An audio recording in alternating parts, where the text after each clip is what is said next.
Good morning. Welcome to the Celtic Way Morning Briefing Live. I'm Tony Haggerty at a Haggart10 as it says there. The spelling mistake there you go. Don't know what happened there. So yes, Tony Haggerty at a Haggerty10 that should say, so we'll rectify that. And I'm joined today by Ryan McGinlay at the Ryan McGinlay. How are we all doing? Yeah, doing not too bad. Another week talking about Celtic. Good to see a lot of the players back in pre-season training. Feels a wee bit more real now that the fact that the season's just around the corner. We'll have some pre-season games to talk about. I know they play tonight, but it's not going to be televised anywhere. So yeah, we'll just need to hear about that game rather than see it. Yes, indeed. And Sean Bush comes in. First question, Tony hungover. No, Tony's not hungover because Tony doesn't drink. So you think Tony's hungover. Oh dear. But there you go. Thank you to everybody who wished me a happy birthday yesterday. You're all very, very kind. It's all very humbling. But no, thanks very much. I had a quiet day with the dogs, and there you go. It's rock and roll, as they say. But yes, indeed. Now, Ryan, back to Celtic. Yes, Celtic are playing Portimonense at 5 o'clock tonight, but no cameras, or so we're led to believe. Hopefully, there'll be some highlights or something going on. Other things happening. Celtic are going to play Wolves, Ryan, but it's not in the Far East. It's in the Aviva Stadium in Dublin. That's just been announced. We'll talk about that. Guys, get your questions coming in. We'll have a wee Q&A session as well. So throw your questions into the comment section. We'll endeavour to answer them, as I always say, as honestly and as humorously as possible. If the need arises, Robert Gibson, you can stay. You don't look a day over 51, he says. There you go. Indeed. So, yes, so get your questions coming in and we'll have a go at them. But yeah, plenty. There's always plenty to talk about, Ryan. Looking forward to see who Brendan Rodgers starts at Portimonense because the full squad's been together for a couple of days. All the international boys are back in town, as they say. But he's had a couple of weeks to work with everyone else, hasn't he? So, but and lots of people worrying about, there's no new signings made. Well, two, Odin Thiago Home and Marco Tilio. People waiting for major signings, blockbuster signings, all that. But I'm assuming he's just casting his eye over everything that he has, Ryan, Brendan Rodgers, before he sort of earmarks. And in speaking with Matt Law, who might also say, maybe need this, and this, and take it from there. But is that a fair assessment that he's just assessing everybody and seeing what he has at his disposal and having chats with people, see how they feel about the season coming up? I think he's just doing his due diligence. I think Yeah. if he was to have made wholesale changes so far, then I think it would have been too hasty for signings. As much as I do want to see new signings in and around the first team, it is good to see Thiago Home getting talked about and Marco Tilio. I'm not sure if Home is actually there yet. I don't know if he's getting an extended break. I've not seen him in any of the videos thus far, but I know that Marco Tilio's travelling over, so that would be good to see him. Yeah, it's one of those ones that I think he needs to gauge the squad. Obviously, it's not the same squad that he had beforehand. It's been 4 years. There are still a couple of players that are still at the club that were there the first time. But apart from 3 or 4, we had a whole different dynamic in the squad. He'll have been happy to have signed up a couple of the real success stories of last season. Callum McGregor, Kyogo, Dyson Maeda. Hopefully there's more coming as well. I wasn't sure if the Celtic admin was hinting a wee bit yesterday with that tweet. As of yet, that doesn't seem to be the case. But if they sign another two contract renewals, and then I'll be proven right, which would be great. It seemed that a lot of outlets were sort of thinking the same way as I was, so that was good that it wasn't just me that was thinking there might be more contracts in the pipeline. But yeah, I think he's just doing his due diligence. He's checking out the squad, he's gauging it to see where he can improve it, and if there's players that are already at the squad that he can improve, that he might not need new signings. You know, it's a clean slate for a lot of players. There'll be players that maybe weren't getting fancied under Postecoglou that will suddenly be thinking, this is the chance to resurrect my Celtic career. We've seen stranger things than players coming in from the cold. I'm not saying that a lot of players were out in the cold with Postecoglou, but there could be players that didn't feature as heavily that could then feature heavily under the new manager. So yeah, I think he's gauging the squad, and then he'll see where we're at. Very cryptic tweet that was from the Celtic media, wasn't it? I think And so I think it led to wild speculation, but people speculating to accumulate, saying there are 2 more players, either renewed contracts or possible new players coming in. So, but yeah, I think, as I said the other day to Aidan, and we're always allowed to let our imaginations run away with us, aren't we? This given time, and I think the 3 light boxes and the 2, was it 3 unshaded, 2 shaded? It kind of left a lot to interpretation, 3 black boxes didn't and 2 it? Yeah. So it left a lot to interpretation, didn't it? So we'll see. We'll see what We were transpires talking with about the that. spine. Yes. Yeah, we were talking. Remember a couple of days ago, we were talking about the spine of the team, and I was saying 2/4 of the remaining spine. I think you could have included Jota in that spine as well, since he was our sort of number 1 winger, our number 1 outlet on the wing. So yeah, the fact that we signed up Kyogo and McGregor, our best striker and arguably our best midfielder, if we could sign Hatate and Carter Vickers up to new deals, then I think that would be a perfect sort of 4. You could even add O'Reilly into that as well, because I think he'll be a major player under Brendan Rodgers too. But yeah, I'd like to see more contract renewals, because they're just as good as signings, because Yes. you know that they've already done it in the team. They've got the proof. They've been able to do it in the team. So signing them up means that they're a surefire to ensure more success. In an ideal world, I think that's the 2 most people would like to see, Ryan. Most Celtic supporters, Cameron Carter-Vickers and Reo Hatate. We watch with interest. But as I said, I'm quite relaxed about new signings, because the manager's only had a couple of days to work with the full squad. They will bring in new players. Brendan Rodgers, Matt Law, and all the recruitment team know exactly what they're doing.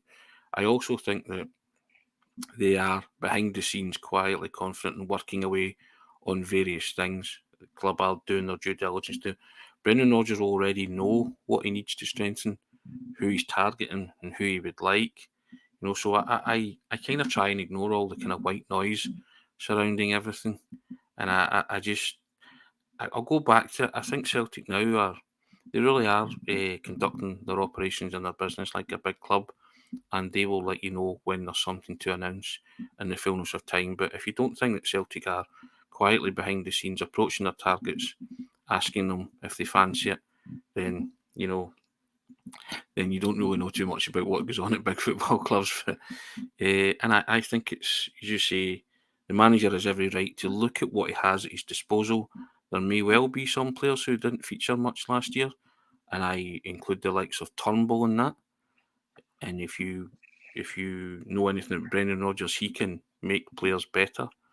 Turnbull's a very good player. Now, could he thrive under someone like Brendan Rodgers? Of course he could. So it's not, you can't just jump to conclusions and say, even though he's got a year left in his deal, that he'll no feature under Rodgers. So he might well feature under Rodgers. I think Rodgers loves that kind of challenge of turning players' fortunes around. So yeah, and I think he's got. I've said before, he's inherited a wonderful situation. So Celtic are arguably in the best possible situation that they could be, and re-signing your players, if you said the ones that you have, is like new signings. It means that if they are going to be sold, which is highly unlikely if they're committing themselves to 3 and 4 year deals, 4 and 5 year deals in some cases, then they're going to have to be sold for plenty. And you keep this recycling going on every 2 or 3 years. So the Ange cycle's come and gone, the Brendan Rodgers cycle's starting. So you reevaluate, you protect what you have, and then you add to it. And I think that's exactly what Celtic are doing. It's just the way all big clubs operate, Ryan. That's the way they go about their business. And I'm perfectly relaxed about the fact that there's no marquee signings being made yet.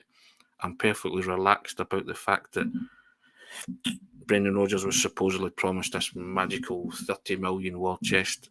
Again, I just think that's white noise. Celtic will spend what they spend, and they will do it prudently, they will do it wisely, and they will do it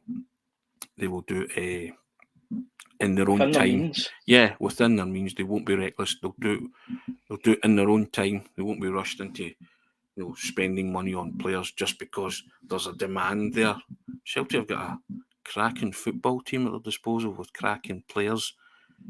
People say they've been weakened. They've lost Jota, they've lost Aaron Moy. If you don't think those guys will be replaced or there won't be new signings coming in, then again I go back to it. They will be, and you're trying to replace that with the quality, not the quantity. So it won't be players coming in for numbers' sake. You want to go to where you want to reach in Europe and continue to dominate domestically, then I think you'll see that Celtic are holding out for some quality there. And that's why I have no qualms about saying, and you've said it as well, Ryan, you agree, Celtic will shatter their £9 million transfer record at some point in this window. I think so, yeah, but at the same time, I've got to say it's got to be for the right person as well. I don't want it to be like I don't want it to be performative, that they go out and just smash the record because people are calling on for it to happen, and for the fact that that Celtic are in a really good financial situation. They should only break that record if the right player comes along, and you cannot get that player for any other price other than that figure being smashed. Then if the player is valuated at 10, 11 million and you can't haggle with the price a bit, then I'm all for breaking that record. But it's one of those ones. Celtic need to just operate within their means. You've got to remember as well that Celtic just came off the back of a treble. They've won everything that they can domestically.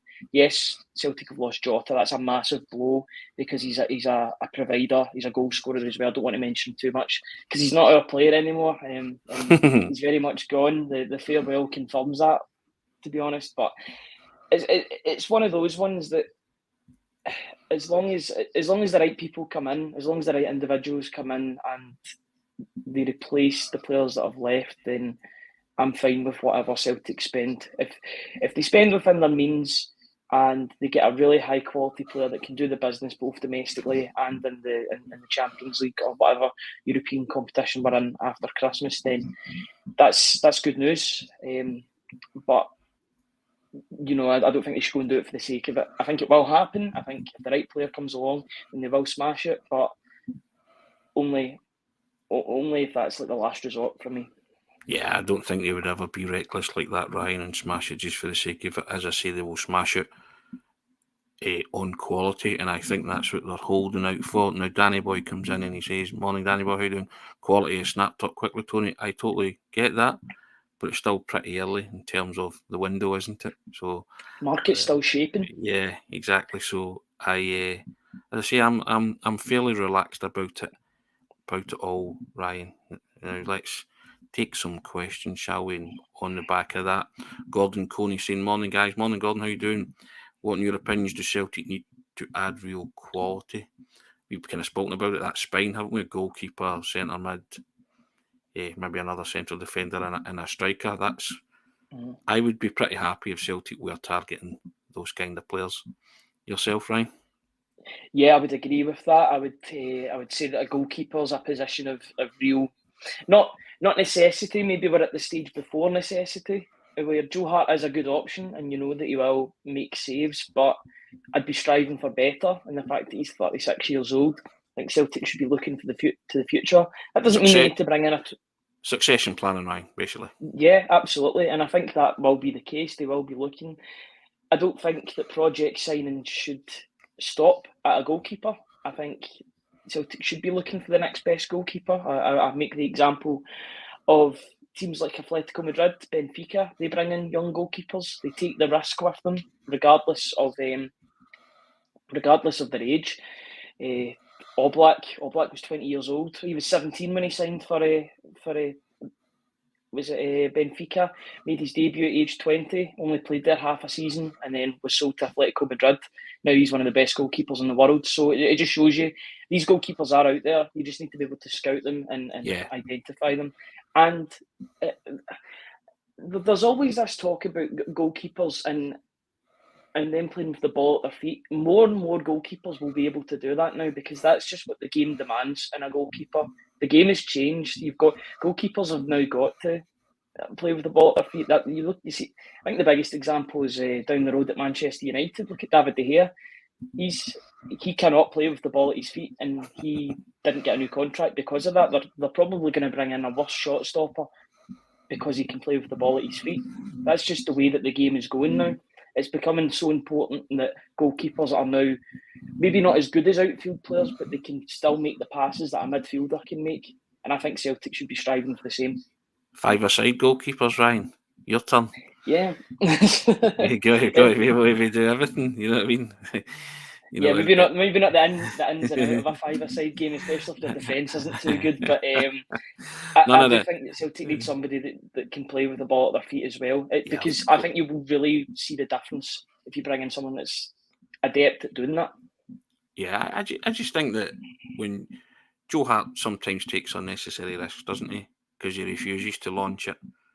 And I think sometimes, and I know it went against the grain of what Postecoglou was trying to do, but I don't think there was anything wrong in launching it, especially when he was under pressure at times when teams knew that Celtic played from the back, and the goalkeeper was the kind of sweeper keeper, but was supposed to play with the ball at his feet and then would pressure them. I couldn't understand why Joe just didn't take a touch and just go, do you know what, I'm shelling it. I'm sorry, but I felt under pressure. And then some of those kind of heart-stopping moments, no pun intended, were caused by Joe Hart's, kind of risk-taking and just sometimes slackness. The goal against RB Leipzig being a case in point. Celtic got themselves back into the match, and that was a calamitous error, which cost them 3 points in the Champions League, stuff like that. And I'm not singling them out for errors. I'm just saying that led to that, doesn't it? That fact that he's unsteady with the ball at his feet, or not comfortable. So it is new. Any modern day goalkeeper now has to accept that that's the way a lot of teams play, and that's the way they're going to have to function. And I don't think Celtic will be any different. So they will be looking, but in terms of Joe Hart and what he's brought to the team, I think it's second to none. I think his shot stopping's good. The confidence that he instills in the defence and just his personality around that Celtic dressing room, I think they've both been, it's been a good marriage, good union. Both of them have been good for each other. Succession planning, but we need a new goalkeeper. End of, isn't it? That's the bottom line. Whoever that may be, I'm sure they've got a list and they're maybe working on that as we speak. Mm-hmm. Yeah, and it's I made the earlier example of David De Gea. Joe Hart will be in the same generation as David De Gea. They were around about the same time, and they were prominently in and around the Premier League.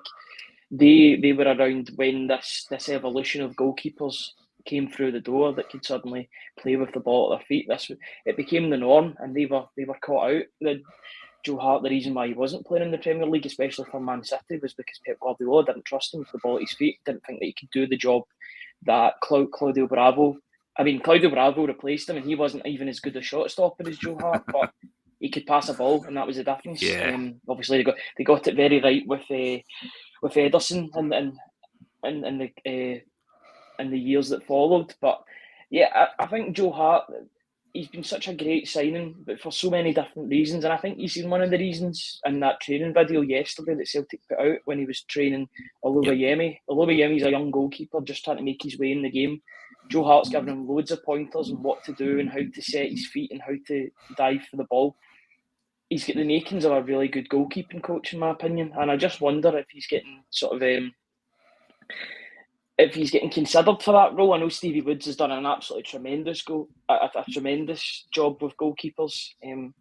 But maybe that's where the future lies for Joe Hart. And he's a guy that you would want around the team because his experience is second to none. He's played in every single competition that's available to play in, basically, both domestically and continental and world football for international football. So he brings that experience, and I think that's been so important, having another leader in the team over the past 2 years. It's not to say he won't make an impact this season, but I do think Celtic should be having some succession planning. That might be in the form of Siegrist. Siegrist might get more of a chance under Brendan Rodgers. It's a clean slate, as I was talking about, for players like Turnbull, but also for Siegrist too. He got a couple of appearances here and there, a couple in the League Cup, but then he was frozen out the team after the Sydney trip. I don't know exactly what happened with that. I know he was injured for a spell, but was pictures of him in training, and he was fit. He was fully fit, but he wasn't getting on that bench. So I don't know what transpired. Yeah, and Joe Hart never tires of talking the club up, and he's been around. Great But ambassador. yeah, he's fantastic that way. So yeah, he's got a lot. I still think he's a lot taller. I can be a brilliant goalkeeping coach too, if that's the way he sees his future going. Now, a couple of more comments, questions, but Dennis Jameson sort of a bit quiet in the transfer front. Is Yang still coming in? No word on a new keeper as of yet.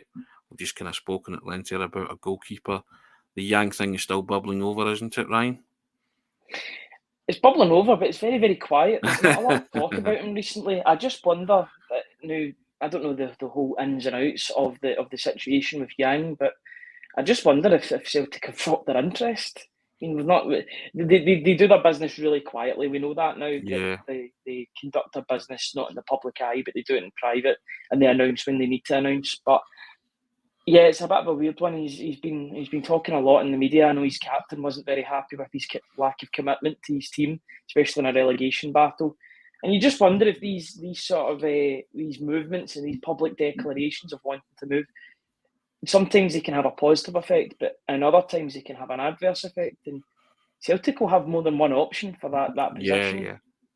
It could even be the fact that Abad is. I mean, you don't know out in the Kyogo new deal was a surprise when it came out. I'd heard some rumblings and some podcasts saying that Kyogo might be due for a new deal, but you never know. Abada could turn around and sign increased terms, and then all of a sudden you don't really need a right winger. It'd be more of a left winger you need.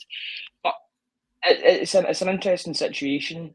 He's definitely highly rated in South Korea. He's not had the greatest of seasons at all. His numbers really aren't great. I've spoke to a couple of people that have been watching him recently, and they say his performances have been quite bad since that public declaration of wanting to transfer over. So I'm not sure if that's really the attitude that I would want at Celtic. If Celtic still want a man, they'll get it done. But yeah, it's quieting down for me. I think the phrase "head's gone" in terms of his club just now, and I think if his head's out the door, then I think the club would want to shift him on. But you say maybe Celtic looking on in the way he's acted, especially publicly with the media and stuff, that it's not something that Celtic particularly court, is it? So I don't know. We'll wait to see what happens if there's a resolution to Yang's situation. Yeah, it's one of those ones where I think the best, if Celtic still want their player and they still want their man, but they aren't in he's not a necessary for this point in time. What I think Celtic should do is sign him and then loan him back to that club, because you might get that bounce effect for both clubs, because he's signed for Celtic, then he'll be going back to Gangwon with a point to prove. Yeah, I know Shved didn't make it. I know Shved doesn't make it at Celtic, but when he went back on loan to his parent club, he had a tremendous season the second half. I think that would suit both parties, because he could help them in their relegation trouble, knowing that he is signing for Celtic or has signed. So he'd be a wee bit more relaxed on it, I think, wouldn't he? And be able to contribute there. So I think that could be a decent solution for both clubs, and maybe that's what they're trying to thrash out at this minute in time. Now, TJ the Legend comes in and asks, if one more player could extend their contract, who would it be? Don't want one more player. Most Celtic supporters want two. They want Cameron Carter-Vickers and Reo Hatate to extend their contracts. And Ryan even said Matt O'Reilly as well. So pair many one from those three, or if you're greedy like me, you want all three, TJ the Legend. So yourself, Ryan, is that the main three that you would like to see extend their contracts?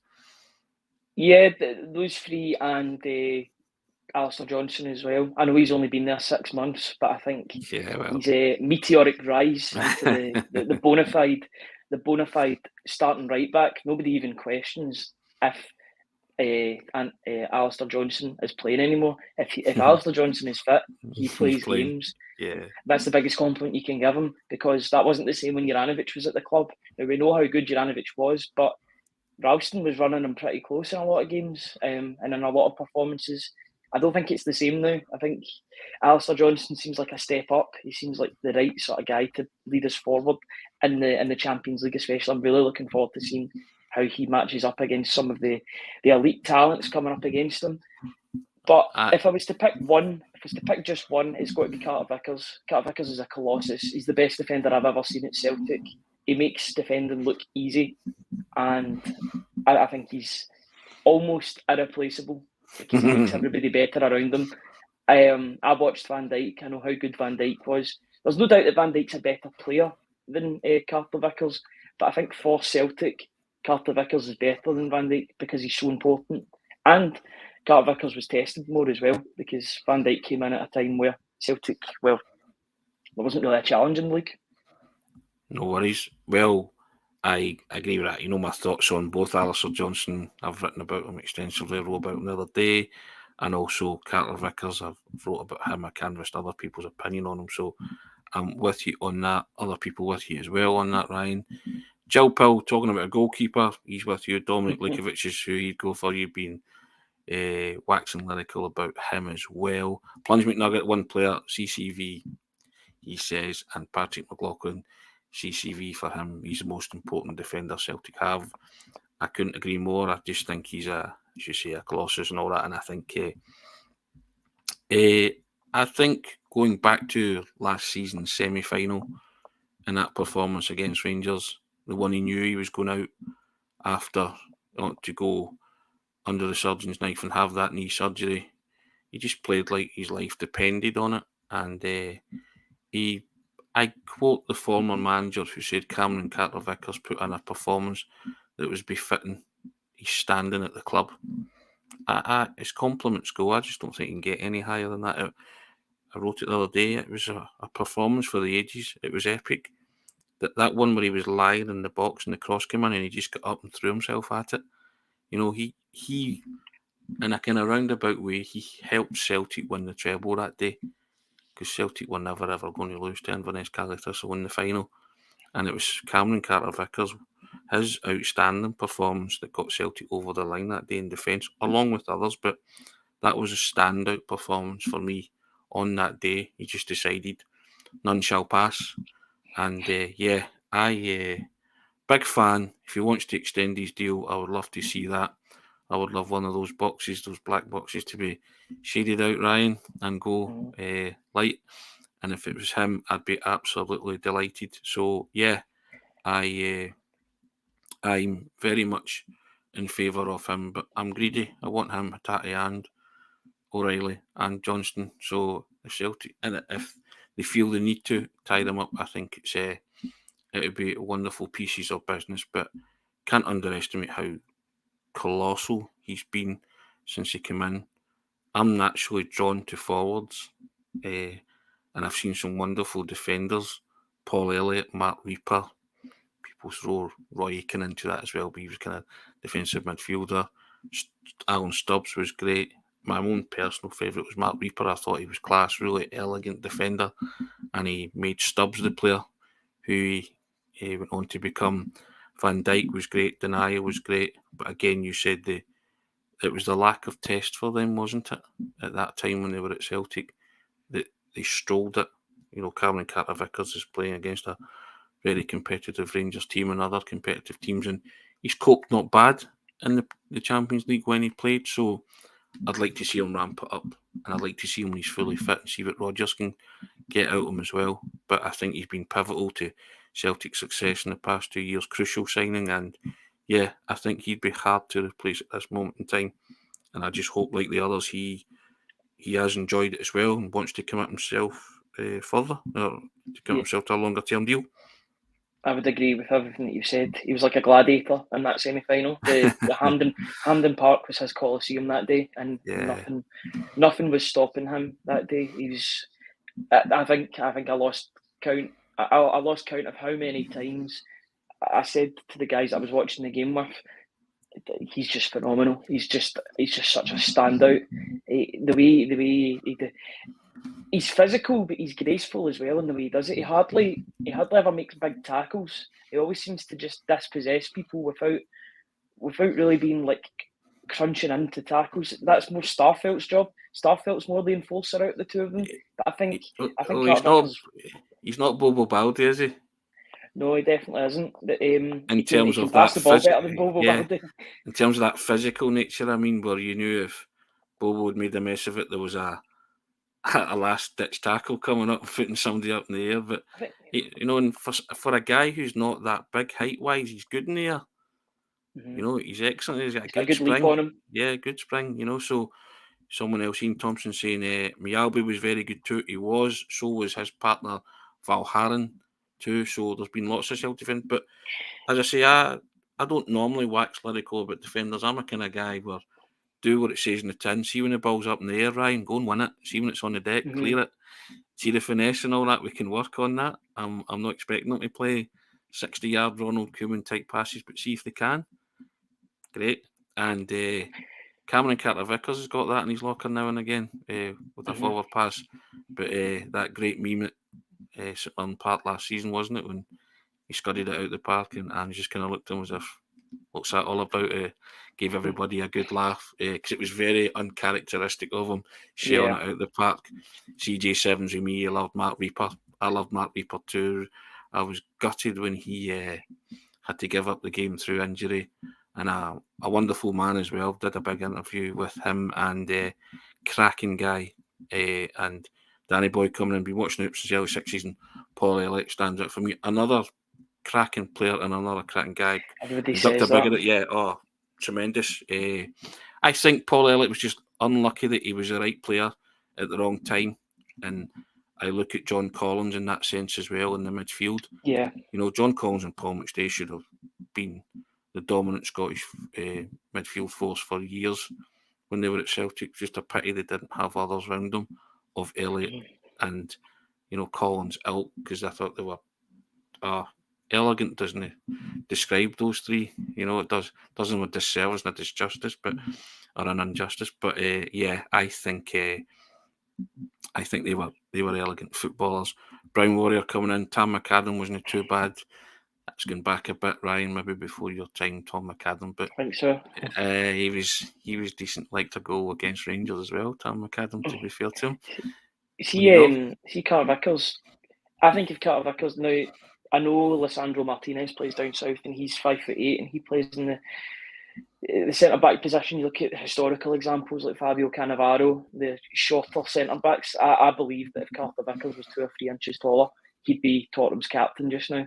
Yeah, I just think he's that good, and I think you look at the guy that's playing down at Spurs just now, Romero, who is a good defender, but he's rash. He's very, very rash. Reminds me of that Starfelt as well with some of the stuff that he does. Needs that calming presence next to him. I'm not punting him away to Spurs or anything like that. Yes. I'm so happy he's at Celtic. But you behave yourself. I know. I feel like if he was 6'2" or 6'3", he'd be. He maybe wouldn't even be playing for the USA at this point. He would have been playing for England, but I just think he's that good. It's just his height maybe brings him back a wee bit. But do you know what?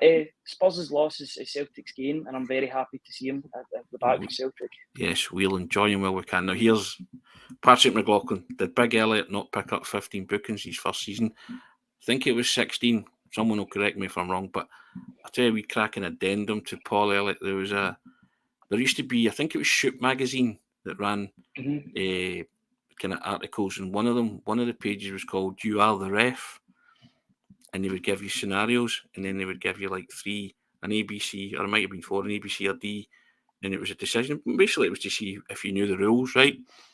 Now, I'm sure it was not the View published a kind of satire of Shoot's "You Are the Ref," and in every question they gave you a scenario, and the last, the ABC or D, and the last one was always D or C or D, book Paul Elliott. And that was in response to the fact that he picked up, I think it was 16 bookings. He created a record for consecutive bookings in the Premier League. I think it might stand to this day, but yeah, that was their satire. Because basically every time Paul Elliott kind of went in for a challenge, he always seemed to pick up a yellow card, and it came to the ridiculous stage. So that was their satire in that. You are the ref. Here's a scenario. Penalty of the opposition. Guys it over the VAR, but there's encroachment. What do you do? Order a retake, yada yada. Book Paul Elliott, and it did become a kind of long-standing and a running joke, because Paul Elliott was just breathing, and players that were falling down, he was picking up a yellow card, and I think that was tough for him, but he rode it out, and he became, as I say, he was a wonderful defender for Celtic. Just the right player at the wrong time, and I just wish he'd been part of a really successful Celtic side. Scored one of the best diving headers I've ever seen when the ball was about inches off the deck against Rangers in a cup final. Sadly, they lost, but goodness knows how he scored, because there was hardly any purchase on the cross. It was inches off the ground, but still managed to put it in the net. But yeah, and a wonderful celebration to boot. But yeah, there you go.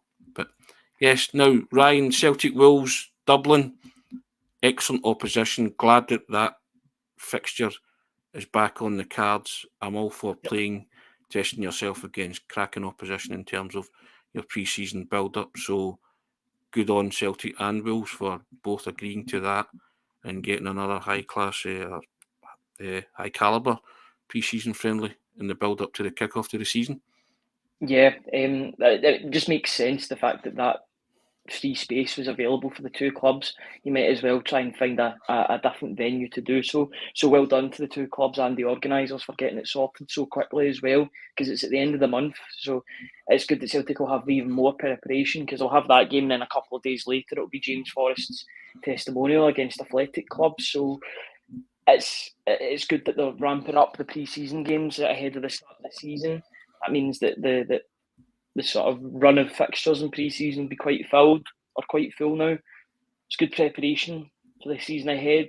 Good for O as well, the fact that he'll be meeting up with his fellow countryman, Hwang Hee-chan. He plays for Wolves as well. They both play for the South Korean national team. So yeah, I'm delighted that that's the case. I'm sure it'll be as close to a sellout, especially on the Celtic end. You don't need to go too far to find Celtic fans in Dublin, that's for sure. It was actually quite tempting looking at it. I was like, I know Dublin's a wee bit expensive, but it's definitely one of those games. You can save it for the Europa League final, can't you, Ryan? It's good. It's a good practice run for that. You've got to get used to your surroundings, haven't you? But I remember Celtic went to Dublin for the Dublin decider when Neil Lennon was in charge, and that was against Brendan Rodgers. Against Brendan Rodgers' Liverpool. Amido Baldi scored, which was the flukiest goal I think I've ever seen. But yeah, tell a great story about that. The late and great and wonderful Bertie Auld. I spoke to him. Celtic had released a book or something, and Ian Jameson had asked me to go to Celtic Park, and Bertie was doing the kind of preview thing, and so I did it, and it was a kind of exclusive for the record at the time. Sure, it was a record, and so got to chat to Bertie, and we were in the kind of green room and stuff and talking away, and he was waxing lyrical about all sorts of stuff, and he told me a great story, and I'm sure I kind of led with this.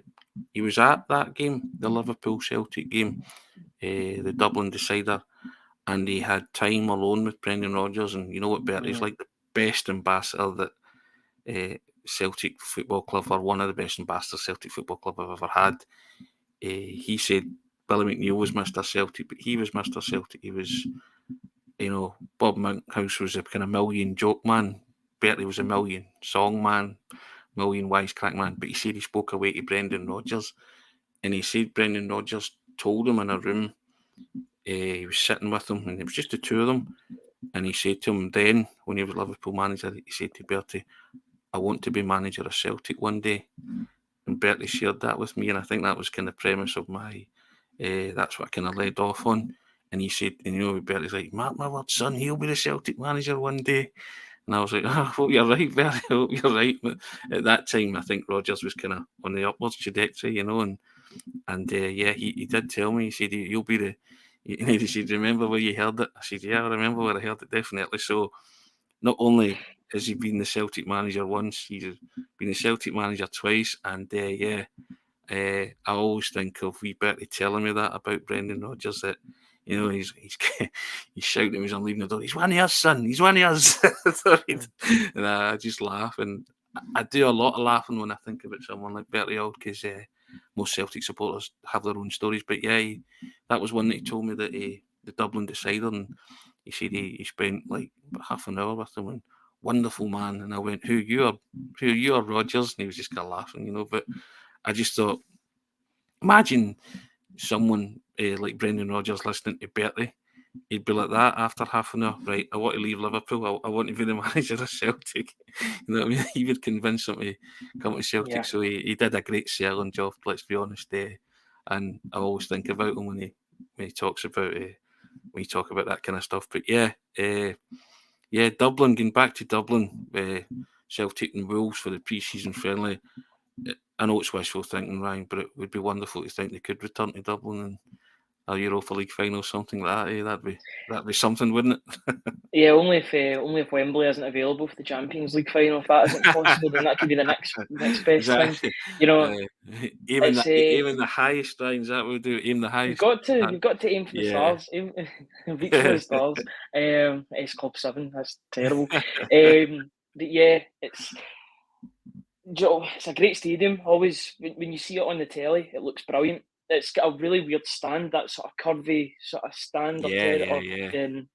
But I always think when Ireland are playing an international, it always looks really good in the television. Looks really clear, nice and modern stadium.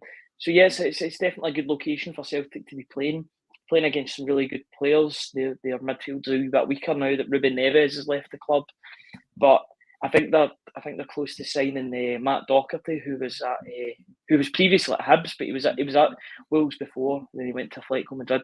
He was at Tottenham, then Atletico Madrid. I think he's gone back to Wolves, but he's an Ireland international, so there's even more links for them as well. For Brendan Rodgers, he's Irish. He'll be going to Ireland. You know, that's good for him as well. A good opposition. 29th really of July, good, isn't it? Sure, 29th Ryan, of yeah. July.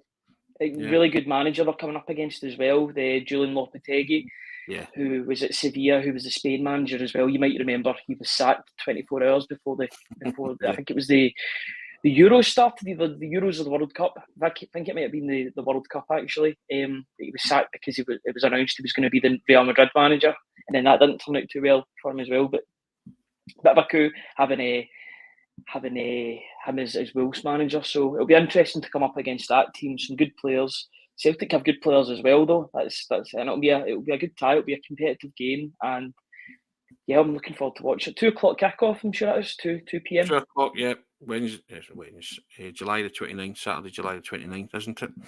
Mm-hmm.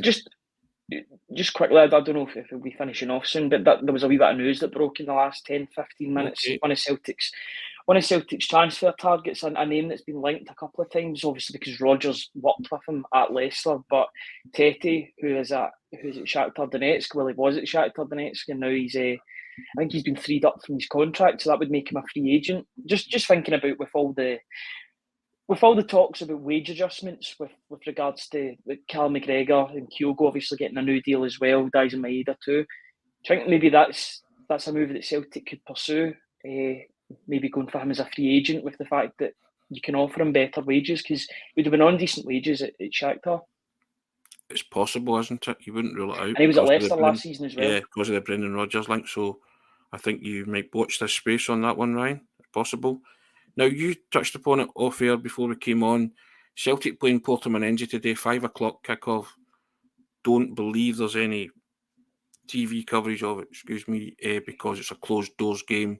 Hopefully there'll be some highlights kicking around at some point, but not too sure about it. But you were talking about the one thing you were delighted to see was there's a lot of youngsters on the tour, kind of highlighting that hopefully that pathway for youngsters can remain open to the first team chance to impress Brendan Rodgers. And he didn't name check them, but he did give them sort of say there's a lot of talented youngsters, and he was impressed by what he'd seen so far from a few of them. Now, you mentioned a couple off air to me, so do you want to just inform us of who you think could make the grade, or you think Brendan Rodgers might have been impressed by? Yeah, I mean, there are some really recognisable names. Obviously, Bosun Lawal made his debut last season, so did Rocco Vata and Ben Summers. I think Ben Summers really been, I heard from a couple of people that Ben Summers has really been impressing in pre-season so far, so that stands him in good stead for the coming season. I thought there was some game. I thought his cameo at the end of the season against Aberdeen, some really, really nice touches on the ball. And you can tell by somebody's movement and the way that they look for the ball and their first touch, you can gauge pretty early on if a player is going to be a really good player or not.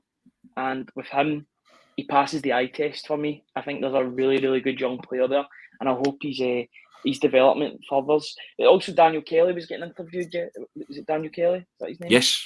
Yeah, Daniel Kelly. He was linked with, I think it was Liverpool and the likes before signing his first professional contract with Celtic. I know he scored against Rangers last season, or the Rangers youth team, in that mad 6-5 game at Hampden Park. That felt like everybody was watching at the time. A really, really crazy game, but he scored in that. Really, really highly rated youngster, and hopefully he can progress into the first team, because I think he's only 16, 17 years old. In fact, he's made that jump already, and he's getting picked to go with the first team. That stands him in good stead for the future. Yes, and also I'm a friend of the family's. Actually, I'm a friend of his father's, Craig Kelly. So shout out to them. He's proud father, really proud of his boy. And yeah, I watched Daniel score in that 6-5 cup final, and he played excellently well. And kind of in terms of vested interest, I'm just delighted for the family. They're a wonderful family, and I know I know Craig's dad as well, Ronnie Kelly. I'm friendly with him too. So if ever I wanted a young player to make it, it would be them, just because you've known them for a while and there's a connection there. So yeah, so I hope he can step up. But by all accounts, Craig had said to me that he's been doing well, and Brendan kind of likes him. So hopefully that can continue. But as you mentioned, Ben Summers and Bosun Lawal of Rockovat have all had a kind of taste of it. So hopefully that they can continue to be involved in first team squads and show that pathway is there, and that Celtic are producing good talented footballers from their academy, and that bodes well, and I'm delighted to see that as well. Yes, for those that are asking, that was Paddy that made an appearance there at my side. He just kind of, I think something startled him. He heard a noise, but he's sitting on the bed, so hopefully he's okay and he's not making too much noise. He just got his chin on the bed there, just looking at me longingly as if, are we going out soon? But there you go. But yeah, so it'd be interesting to see the first lineup, Ryan, against Portimonense, just to see what Brendan Rodgers does, to see if we can read anything from it. Hopefully we'll get pictures from somewhere, but failing that, we'll just have to make do with what reportage does come out of it, see what the lineup is. But just an intriguing one, isn't it? It is, yeah. I think it'll be a mixture between first team players and youth players. You'll get that sort of 50-50, I think. If maybe the players that came, maybe the first game, those players that came later on will be Saturday. They might get a couple of more training games. They might get a couple more training sessions under their belt before making an appearance. They might even make the second half of this first game tonight. But I think it'll be interesting to see what young players are named in that squad and see if any of them make a lasting impression of the new manager. This is the first opportunity, but they've got to take it as if it was a serious game. Pre-season games have got to be taken seriously in order to put a good first impression into the new manager's psyche, you would say. But I think you'll see players like there's guys that have been there since the start of pre-season, such as Matt O'Reilly. I think you'll see him getting quite a bit of minutes tonight. If it is getting shown anywhere, we'll need to take people's word for it that he's going to get a lot of game time if that's the case. We'll need to watch it on Twitter if that's the case. But yeah, for guys like Matt O'Reilly, who I can't believe hasn't made his debut for Denmark yet. He will. I think he should be playing for Denmark. Yeah, hopefully that transpires this season. But it'd be good to see him getting into sort of role. I'm glad that he's there at the very start, because I think that we've spoke about him numerous times. I think we're all big fans of Matt O'Reilly on this platform. Yeah, I think there's more to come. 22 years old, his second full season at Celtic. I think there's something special coming. 14 assists last season. That's still a very good for what a lot of people are calling a bit of a down season, considering how good he was in his first half a year. If he can add goals to his game and then keep that 14 assists, then you can't argue with those numbers. That's phenomenal numbers for an attacking midfielder. I think regular viewers on this will know my thoughts on Matt O'Reilly. And for those that are asking, St Bryce, Craig Kelly, Tony, yes, the one and the same. And Ronnie Kelly from East Kilbride, Tony, yeah, the one and the same. That's Ronnie Kelly's son, Craig. Craig's son is Daniel Kelly. So there you go, for those who maybe know them, know the family. Wonderful family. So yeah, they're friends of mine and have been, because we stayed in the same area of East Kilbride for a long time. So I'm got a vested interest in that one, because just love to see the boy make it at a club like Celtic. That would be great. Nice family as well. So all the best to them. But yeah, we watch with interest to see what Brendan Rodgers does against Portimonense, 5 o'clock. Hopefully we can see some kind of pictures from it. Failing that, we'll just make do with what, as I say, what comes from it. Just want to see what kind of team he puts out there. But going back to your Matt O'Reilly thoughts, yeah, I think the world of him. And I used the reference of James Maddison the other day, and I just think that you could do the same with Matt O'Reilly and turn him into, I mean, I think he's a baller anyway, but I think you turn him into a better baller. And if you can do that with somebody like Matt O'Reilly, then yep, kind of sky's the limit for him, isn't it, in terms of his talent? And he will play for Denmark sooner rather than later, I think, Ryan. He's got the small problem of being in the same position as Christian Eriksen, who's arguably the greatest ever Danish player or outfield player. Anyway, you could make that argument for I was going to say Kasper Schmeichel. He's probably the second best goalkeeper in Danish history after his dad, Peter Schmeichel. But yeah, in terms of outfield players, he's following in the footsteps of an absolute legend of Danish football in Christian Eriksen. So time's on his side. He's 22 years old. I think he'll make quite a few appearances for that Danish team in the years to come. Correct. Now, if you've enjoyed today, thank you for all your comments. Try to read as many as possible, and questions and answers as well. Hope you've enjoyed that. But we urge you to subscribe every day, and we thank everybody that has taken up a subscription to the Celtic Way website, because we try and endeavour to provide top quality football journalism covering the club you love. And all you have to do is hit that button, guys, www.celticway.co.uk/subscribe. That's www.celticway.co.uk/subscribe. Now, look out for another podcast that myself and Ryan will be on. A bonus podcast this week. We say, Ryan, I'm supposed to be picking my top 5 moments from being a It's going to be difficult to cut it down to 5. 51 years of living on this earth. I think I was looking at last count at 7, so I'll stop there. I'll make it a magnificent 7, but that'll be somewhere on the channel this weekend. Isn't that right, Ryan? We'll be doing that at some point today, and it'll be uploaded onto the channel some point this weekend. So hopefully you can enjoy it'll be the weekend, guys. Yeah. Hopefully you enjoy that, guys. If you've read the books that I've written, a couple of stories from that will appear in that. Not to spoil anything, but just kind of, I'm doing it as kind of personal and professional life of watching Celtic. So there's a few things in there. Hopefully it'll be interesting, might be funny, might be sad, I don't know. We'll see how it goes. But myself and Ryan will conduct that at some point. But thank you for your company today. We always enjoy it. Thank you, Ryan. We always worry about what we're going to talk about, don't we? But we've got the greatest thing. We do all right, to be fair.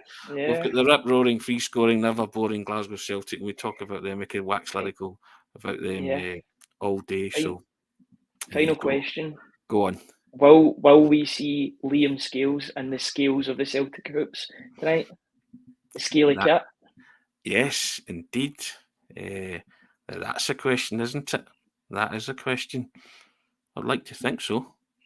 Another one who Brendan Rodgers could maybe work his magic on. It's a clean slate, yeah. He's a guy that I don't think he's a left back for sure. I think if you're going to play him, you play him maybe on the left side of a back three. But yeah, I thought he would already be back at Aberdeen by this point, because I know Aberdeen have got a bit of money behind them. It seems as if they're using their money well. They're signing some really good players, some really good talents. I think they get Clarkson back in a permanent deal. They got a boy from Liverpool as well. So yeah, they're gearing up for next season. It's very much a watch this space with regard to if they bring Liam Scales back, but it doesn't hurt him being in the pre-season camp and seeing what he can offer to Brendan Rodgers' team in the short term at least.